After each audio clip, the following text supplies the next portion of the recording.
How to download TikTok videos. First of all, you need to open up the TikTok application on your phone. You will then be taken to the TikTok homepage. Here, you can explore and view TikTok Reels. To save a reel from here, go to the right side of the screen.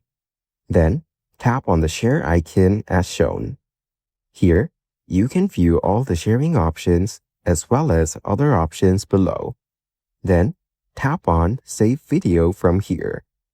You have now successfully saved this video to your camera roll. Now go back to your main menu and open up the Photos application. You will find the video you just saved over here. Following these steps, you can easily download TikTok videos. Thank you for watching.